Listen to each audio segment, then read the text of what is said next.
Okay, so we won't read too much. This next section is as rich as it gets. I thought we could read more, and then I chose to read less. So let's read a little bit. I'll just stop when it's time, and then I'll tell you some things about it.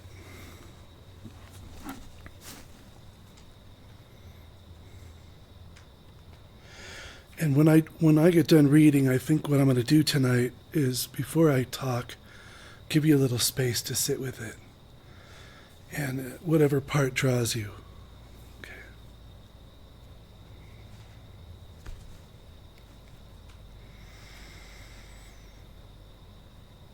Then some of the scribes and Pharisees answered, saying, "Teacher, we want to see a sign from you."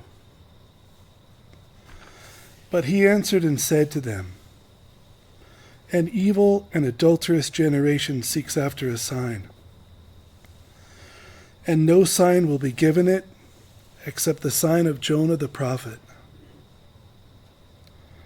For as Jonah was 3 days and 3 nights in the belly of the great fish, so will the Son of Man be 3 days and 3 nights in the heart of the earth. The men from Nineveh will rise up in the judgment with this generation and condemn it, because they repented at the preaching of Jonah. And indeed, a greater than Jonah is here. The queen of the south will rise up in the judgment with this generation and condemn it. For she came from the ends of the earth to hear the wisdom of Solomon, and indeed, a greater than Solomon is here. When an unclean spirit goes out of a person, it goes through dry places seeking rest and finds none. Then it says, 'I will return to my house from which I came.'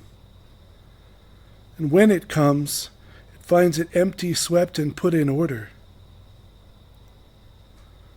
Then it goes and takes with itself 7 other spirits, more wicked than the first. And they enter and dwell there, and the last state of that person is worse than the first. So shall it also be with this wicked generation." While he was talking to the multitudes, behold, his mother and brothers stood outside, seeking to speak with him. Then one said to him, "Look, your mother and your brothers are standing outside, seeking to speak with you." But he answered and said to the one who told him, "Who is my mother and who are my brothers?" And he stretched out his hand towards his disciples and said, "Here are my mother and my brothers. For whoever does the will of my Father in heaven is my brother and sister and mother."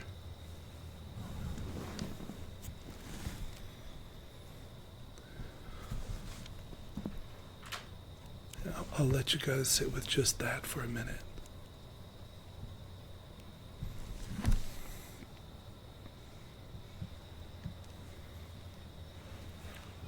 Okay. So there's just a lot here, and so much really. And there's even a piece I wasn't going to talk about, and now I think I will. I wasn't even going to mention what Jesus is talking about with the unclean spirit, because the rest is so rich, I don't even know what, it's so much, you know. But in this, what he's saying is that if you go to God and you get your sin, possibly really demons, expelled out of you, and then you get it all, your soul gets cleaned up, and then you go back to your old ways, it could be way worse than you were when you first came. And he's talking about a very real danger that could happen to people. And I have one example of someone I knew that it happened to in a really dramatic way. I had this friend who was an alcoholic, and he got sober, but he was like a really neat guy. Kind of like if you met him, it was like meeting a character out of a folk tale. He just had the face and the sort of a desert guy look, and he loved to hike in the desert for miles and miles by himself, and he had a lot of cool stories about what it was like to be in the desert alone, walking for miles. And one story has happened to many people, but he shared he was walking and he came upon these mountain lion tracks, and he started following them. And he thought, I'll just follow the mountain lion, see where it is. So 2-3 miles. This guy walked a lot, so 2 or 3 miles he's walking. And he can't find it, and he said, well, I'll go back where I started from. And he goes back, and just within a quarter of a mile, he sees new mountain lion tracks that have been following him for 2 or 3 miles. And this happens to people often. Cats are really sneaky like that. But he was just the neatest guy. But the thing about him was he knew he was pretty mystical, and he could have a spiritual awakening quite easily. So he went out one day. He got, started drinking again, and, was kind of worse than before, but then he got sober again. He realized he could just pray and get sober. And so he started doing this. After a while, he realized he could play this game with God, and he could get all cleaned up and get sober. And then after a while of being sober, he'd think, I'd like to go back partying, and then I'll just come back and get sober later. And we kind of knew this is what he was doing, and he was a really neat guy, and he kind of like if he sat at the table, everyone looked to him, just his whole thing. Like right out of a folk tale, a Bob Dylan person or something, just the neatest thing. But anyway, one day I came up and I saw him sitting with a bunch of people, and I sat down and said, hey, how's it going, man? And he said he was wrecked in a way I'd never seen. He said he's not doing well at all. And I said, well, what's going on? And he said, I can't get sober. He said, I can't get sober. And I said, well, it's okay. Don't worry. Just, keep praying and everything. It's going to come. And he said, no, it's not going to come. He said, I've never felt like this before. It's like it just won't open for me now. And he didn't get sober. As far as, I don't know his whole life history now. He's 20 years older than me. I don't know his whole life history, but I know for many, many years he was unable to get sober after that, even though he really tried. And this is what Jesus is talking about. He's talking about if there are levels you've never sunk to, and you could, and if you did, it'd be a kind of darkness you don't know anything about that might be very hard to climb out of. And I think I know a little bit about that in my own life, but it's not as dramatic of a tale. And so in this case, so that's with a one person. But what Jesus is talking about in this case is he gave all of his 12 disciples the power to exorcise demons, raise the dead, heal the sick. So they're going out to all these surrounding cities, and they're doing tons of miracles. As many as Jesus. Peter's raising the dead, and it's crazy. You imagine what it would be like to see that kind of power. And they're cleaning out all the cities. They're kicking all of the, whatever you want to call it, out of the cities and cleaning it up so it's clean. And then Jesus says, and then I'll walk in and I'll tell them what's going on with God. And he's saying, but many of these cities, even with all the powerful miracles, but more than the miracles, if you could just imagine right now, 80% of the disorder in your life just leaving because they had that kind of power to just heal it. And then you said, who cares? I'm still going to this Roman orgy. It's Friday night, man. It's happening, and I'm going anyway. And Jesus is saying, don't go. We cleaned this up for you to get you out of sin. We cleaned this up for you to get you out of your suffering. Don't go back. And many of them went back. And this isn't a threat. He's saying, hey, be careful. You could end up worse than you were before, and you don't know what it's like to climb out of that place. You know? This is the warning. So it's not, you could read it and it sounds harsh, but it's not a threat. He's trying to help people not suffer. So there's that piece, and that's relevant to anybody who's been on the path a while. You don't realize how clean you get.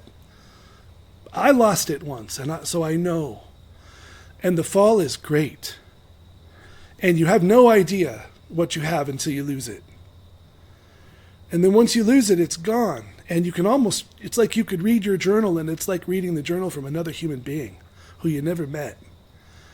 And if you fall further than you came from, it's quite a tragic loss. So he's warning about that danger of not playing games with it.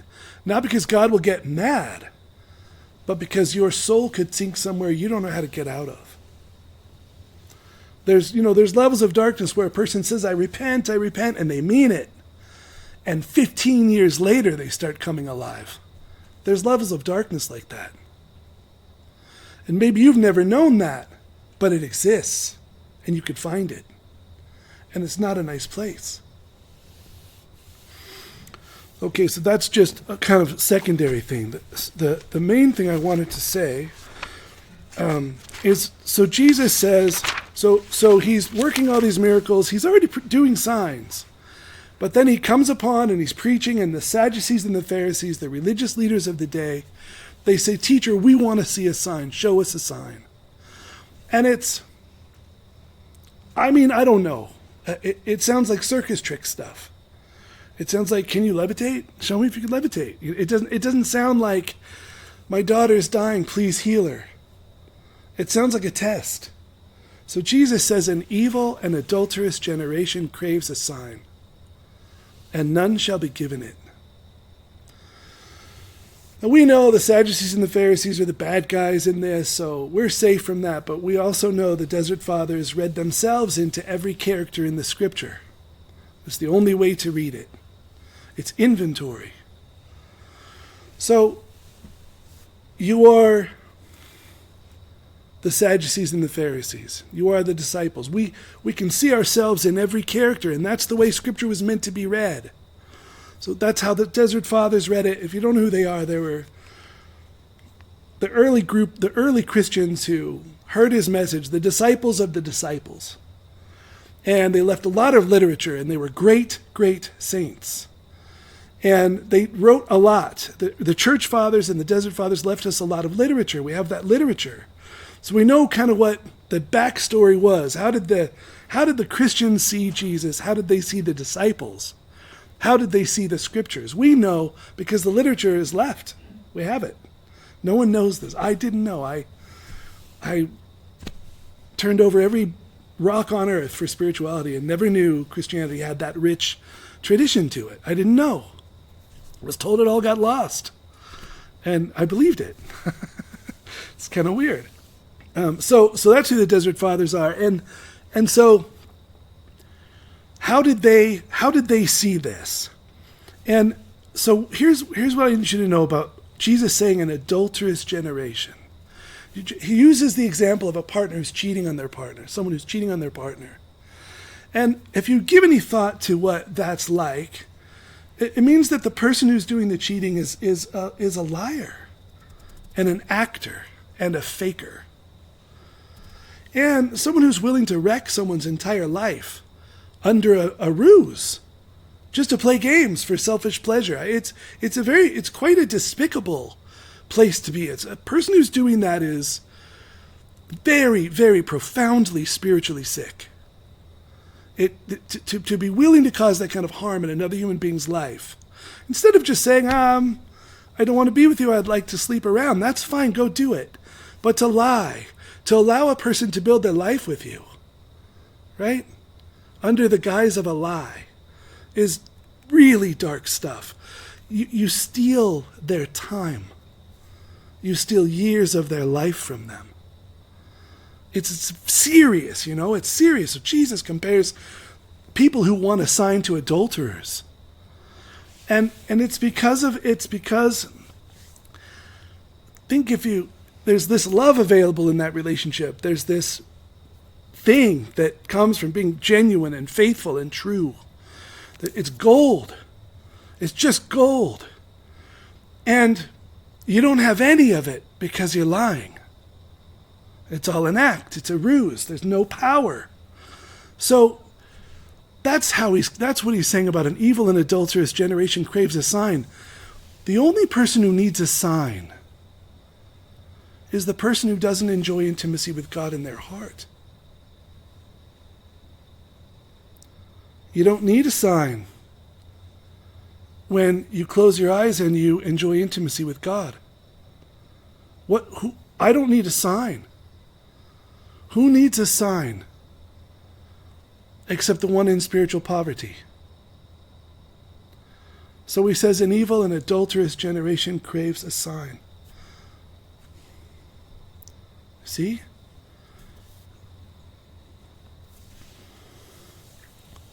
So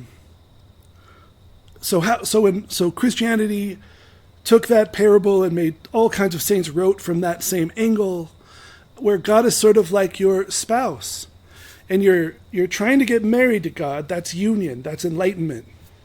You're trying to get married to God, but you're not faithful.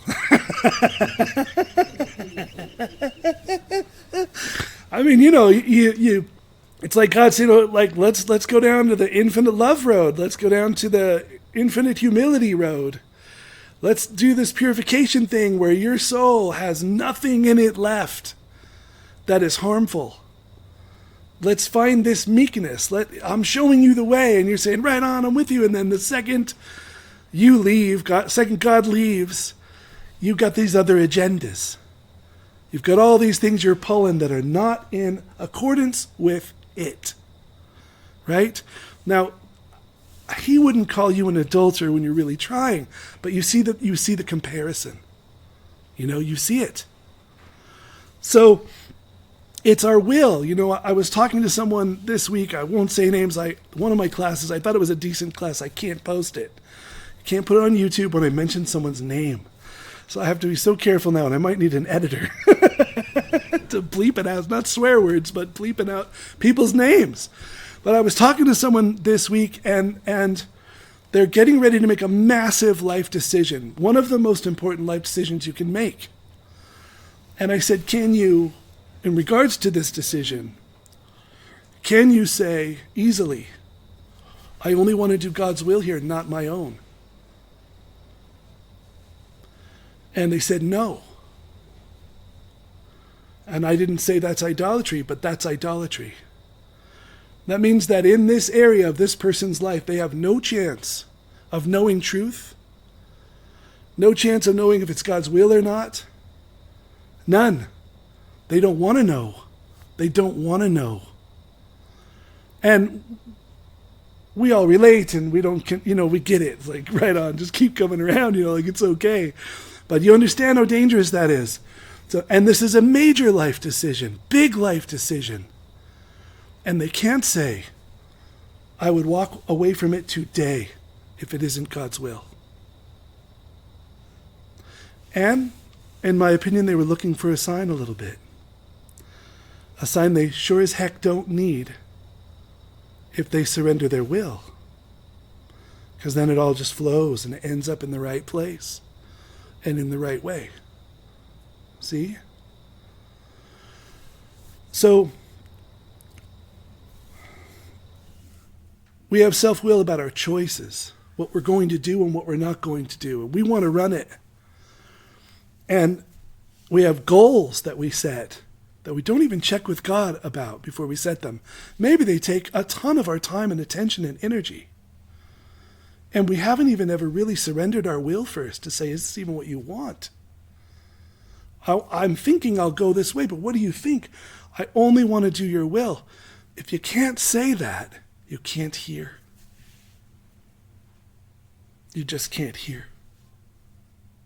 It's in the way. And then you'll catch people like that saying, well, God would just give me a sign. But you don't need that sign if your heart is surrendered. You don't need any one thing. It ends up in the right place because you want it to.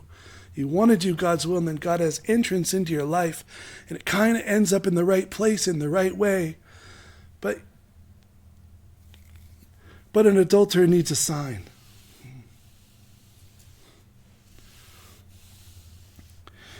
Relationships, we do it, our values, our actions. I'm amazed sometimes someone could be on the path 10 years and you'll hear such opinionated things coming out of their mouth about the things going on in the world, and I think, have you learned anything? Don't you know most of what you think is probably against God? And are you really taking the time to form such strong opinions? Like, have you taken that to God and said, man, I don't know? You have to be lost a little bit on a true path. You have to not know the way. That's the only way. You have to. Lao Tzu in the Tao Te Ching says, he talks about going to the park, and he says, everywhere I go, I'm just sort of paraphrasing, everywhere I go, people are confident. Everywhere I go, people know exactly where they're going, exactly what they're doing. And it sounds good to like a person who's uninitiated into spirituality. They're like, yeah, those guys got it going on. Then he says, I alone am lost.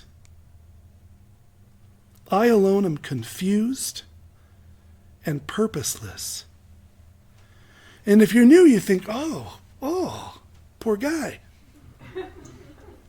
And then he says, but I am different. I'm nurtured by the great mother. This confidence everyone's trying to teach everyone to be, it's anti-Christ. It's anti-life. No one should be that confident. We don't know anything. We haven't come very far. The world we've made is falling apart due to our own creation. That kind of confidence is unwarranted. It's unwarranted. It's a false path. And that kind of certainty and that kind of willfulness, it kills our awareness of God's presence. It kills it. And it's not God that pulls away.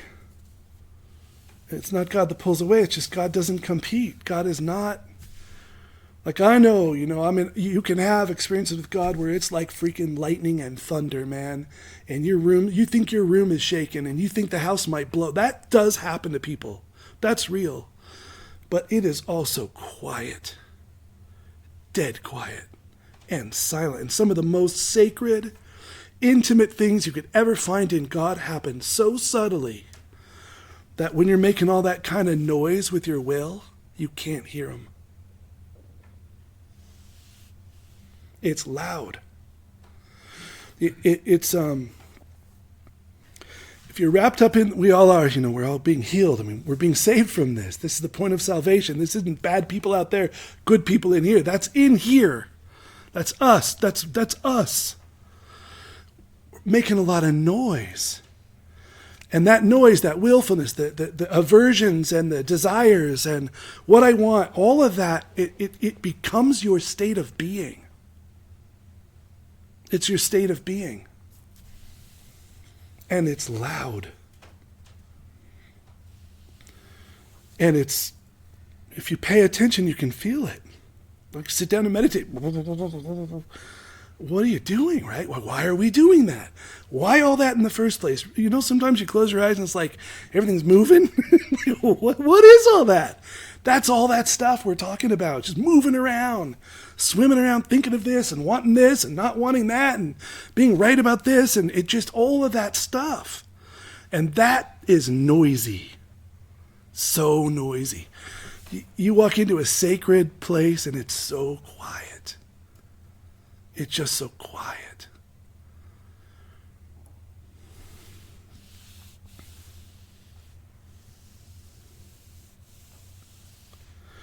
The other thing about it is, really remember it's a state of being. That's that state of being, you're like, man, I need some relief. I need to go meditate. It's just because we're doing it to ourselves with all this stuff.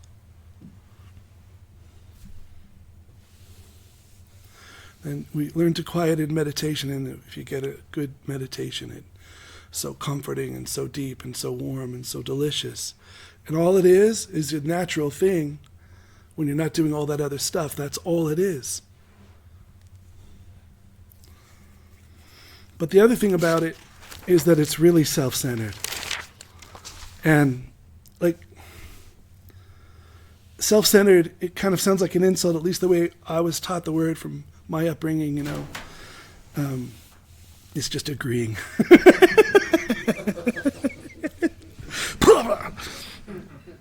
But think of self-centered as centered on the self. Think of it that way. Our wishes, our desires, our wants, our aversions, our fears, our insecurity, me, all the time. And the thing about that is it makes our mind really small. You think about the Christ mind, right? Like, think about Jesus, what he has and what he offers. Think about what heaven is. Heaven is falling in love, connecting with God so fully that you find your consciousness sharing all of the space God shares. Which means that all people and all animals and all plants and all universes are in your mind because you merge with God. That's the Hinduism's highest enlightened state, merging with this white power that merges you with the whole universe. Stars and planets inside of your head. Big mind, right? Big mind. That's enlightenment to some degree. And think of what we just described as exactly the opposite. It's not connected, it's not open, it's not receiving, it's not loving. It's just, it's this big, it's right here. Right here. That's self-centered.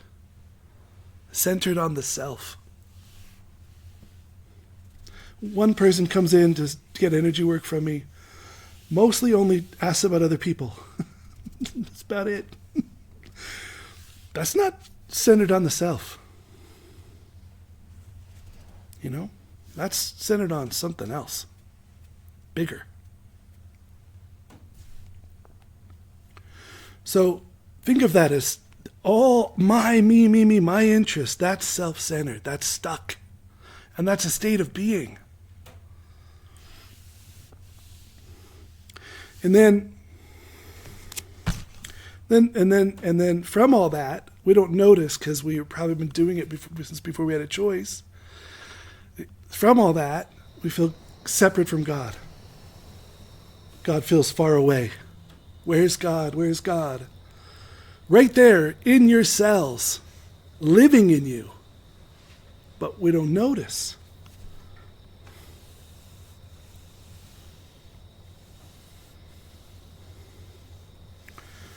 And then someone says, well, just turn to God. It's just that easy. It's right there. It's in your cells. It's in your heart. It's in your mind. It's living in you. It's right there. But what might we lose if we do that? I mean, like, my first 10 years was all New Age based, and there's some big differences between this and that, profound differences. And, but I was also as sincere as I knew how to be. I was definitely devoted, 3 hours a day at least of meditation.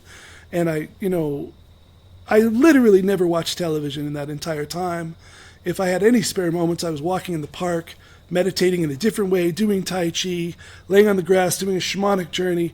I was as devoted as I knew how to be, 8 hours a day, 10 hours a day, every day for 10 years. It was as strong as I knew how to be.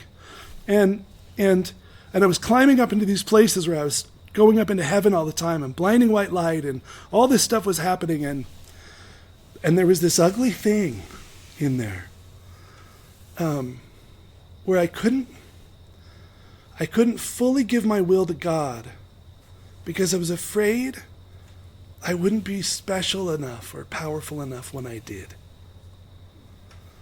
And so I preferred my fantasies of who I might be one day in God to the reality.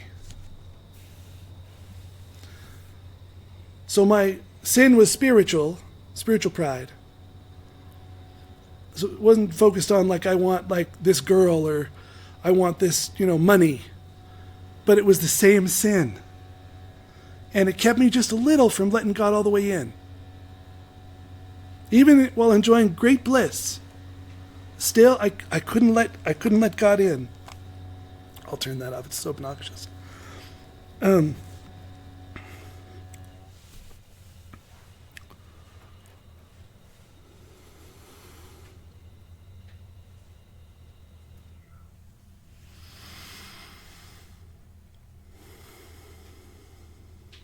Okay, so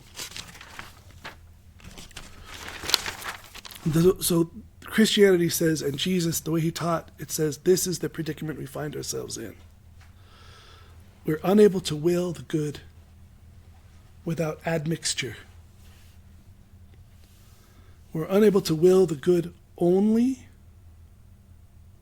We're unable to say, there's a Grateful Dead lyric, I sure don't know what I'm going for, but I'm going to go for it for sure. That's a lot like giving your will to God. Your will be done, but I don't know what that is, but I only want your will, not mine. There's no room for a vision board in that. There's no room. It's completely opposed. It's a diametrically opposed approach.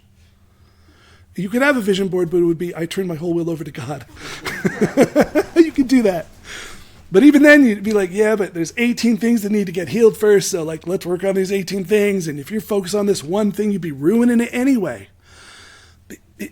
I don't know God's will, but I want God's will. That's the deal. I don't know it. I don't know. But I want it. I want it in my life instead of mine, and there's this blindness, right? That's walking in faith. I don't know what it's going to look like.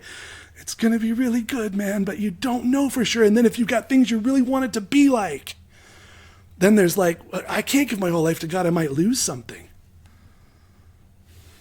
That's what gets in the way.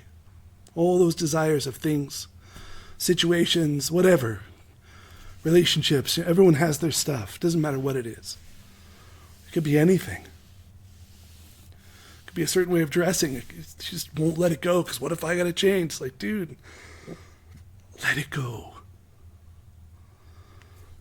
So we give our lives fully over to this unknown. Right? We're not God. God is God. And we're not co-creators, not in the sense of equals. It's like, yeah, we can co-create once you shut up. You freaking shut up. Quit making noise and notice this flow coming through. Then we can co-create. But not while you're filling me with your ideas. That's got to go. And that sounds dire. I think it should sound a little dire. That's what salvation is.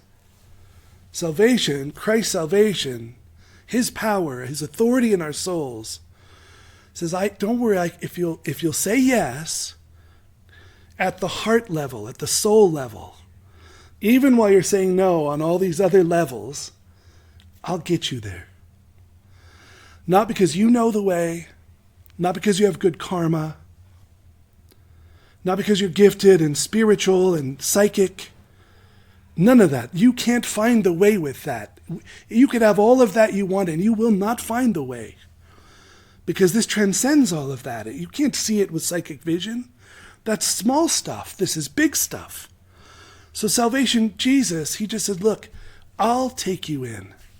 I know the way. But you have to walk blindly. You have to get used to not knowing where you're going. And trust that I'm leading you there. Hindsight's 20/20. You can see all these things that are amazing. But going, like me, just in my life right now, no freaking clue, man, where they're taking me. I don't know. I know where I've been. That's all I can speak of. Walking forward, it's not like I've got these special lights now. blind.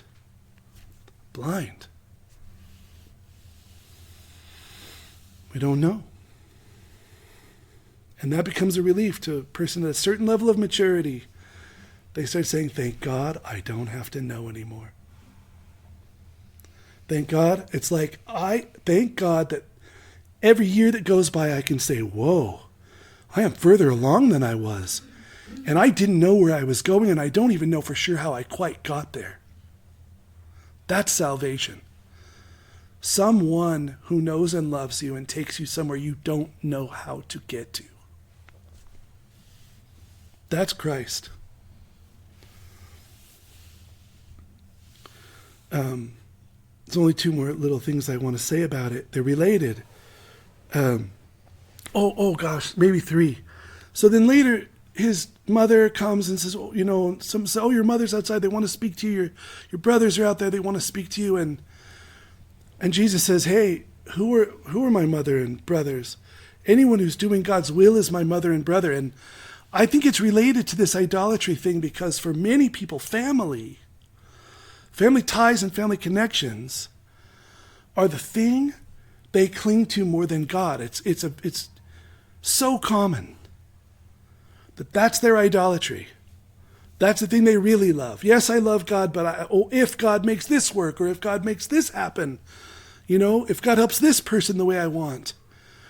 And he's saying even family ties, as deep as that runs, it must be secondary to this fidelity to God.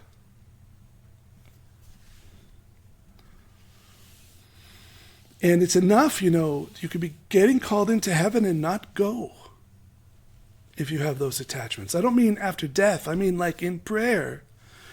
It could start pulling you and you could say, no, I won't go because of those kind of attachments.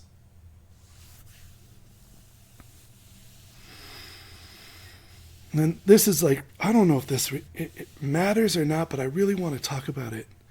The first 10 years of my ascent was super spectacular and all the miracles and blinding white light, and I wouldn't even see the world half the time. I'd just see blinding white light. It was you would consider it very close to God, but I want to say, since I became a Christian, that this ascent has been different in many ways.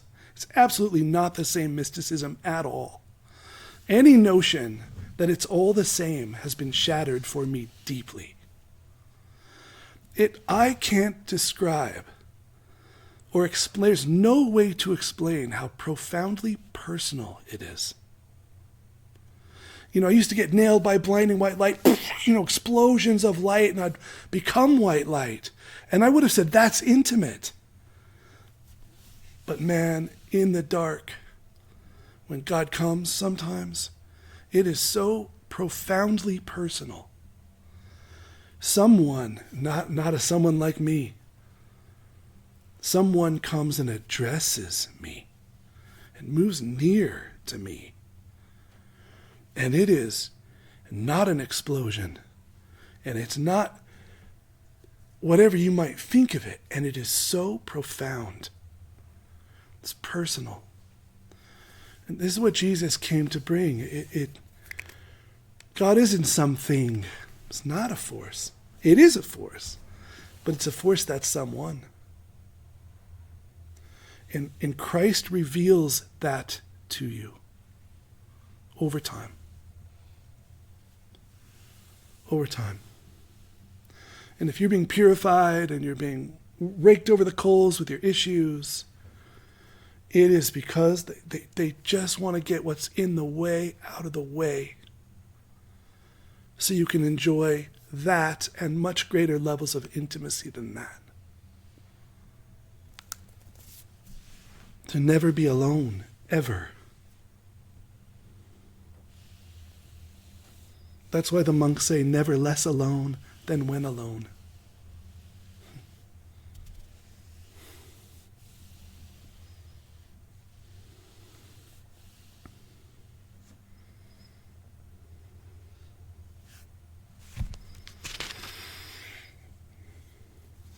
So Jesus says there won't be any signs given you except the sign of Jonah. And he says, Jonah was 3 days in the belly of the whale, the great fish. The Son of Man, that's him, will be 3 days in the belly of the earth. And I don't know what he's talking about. It sounds like a crazy man. But they remember 2 years later, 3 years later, when he dies, he's dead for 3 days, and then his body disappears.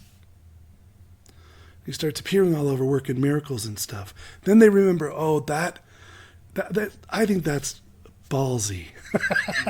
Just don't even explain yourself. You just tell them and then let them stew for 3 years. Like, what a crazy person. And then you just pull it off. They're like, what? I mean, that's just, I don't know. I so respect that. I don't think I'm like that. I think that's neat. It's just so neat that way. So that's the sign, he says, that will be given. And I just wanted to mention, because there's some new people, and it's always neat, So what did he do for 3 days? What's he doing? Why did he die? And there's all kinds of reasons. I could do 2 hours straight on it and just brush it. But the thing I want you to hear about why he died is because the way to union with God is death of the false self and the resurrection of the true self. And there's very real death involved in the way to union with God. Jesus died and resurrected, and he transmits his death and resurrection to us. So we die and we resurrect. And there is a real death. Some people experience it more obviously or pronounced than others. It doesn't matter. But there is a very real death that has to happen. We're initiated into his death and his resurrection. The problem with my New Age training is they all only pointed me towards resurrection. No death. No death at all. No real death. Even when I started to die with Christ, everyone tried to cure it. Everyone that I knew, and I knew a lot of people back then, come on, I'll fix it. That shouldn't be happening. And it was initiation into Christ's death. Everyone tried to fix it. It was the fix. So Jesus, he's not self-centered. When Jesus dies, he has you in his heart with him. He's not self-centered. Jesus isn't self-centered at all. When he dies, all of creation dies with him. When he dies, all animals die with him. Everything dies with him. And when he resurrects, all things resurrect with him. Salvation is like, he said, it is done. It is done. What's done? At the core level of humanity, it's all been healed and fixed. It's all been set aright. All of it. Holy Spirit's job is to help us wake up to it. But his job was to do it for all of humanity. That's what he did. He died with everyone's pain in him, and he died to that pain in that healing way. And he lives with everyone in him too. That's his role. It's nothing like me and you. It's another thing. It's not an avatar.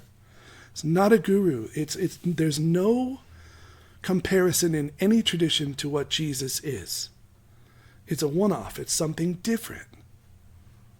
It's for all of humanity. And that's what happens when you accept him in as your savior, not as your guru. It won't come. I had him as a guru the whole first 10 years. Savior.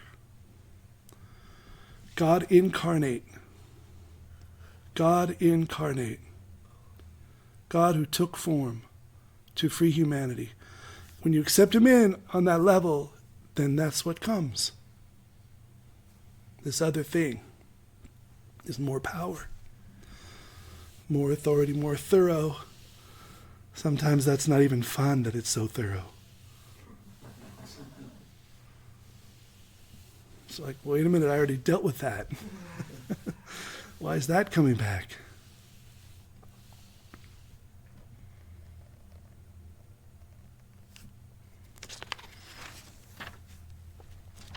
That's why Paul can say, if you're baptized into Christ, you are dead to sin and alive to God. There's a very real power there now that you can tap and touch.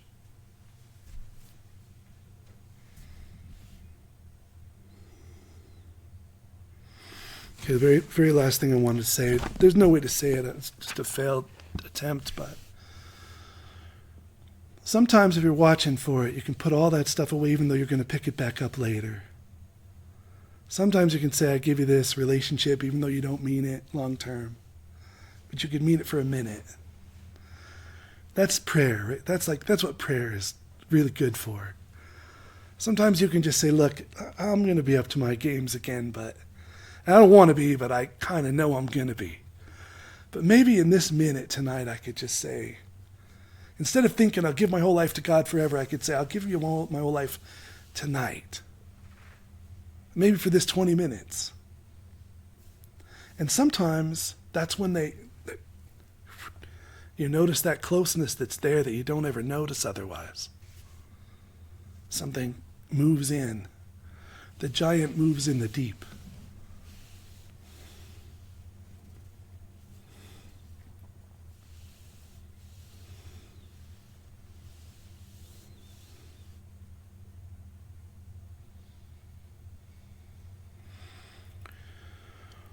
I absolutely insist on the personal dimension of God. It's not language. It's not language. It doesn't have fingers and toes. It's everywhere. But it's somebody. And it wants to know you personally. It does not want to annihilate your personality. It does not want to annihilate your personal self. It wants everything false to die, but it wants to live in union with you.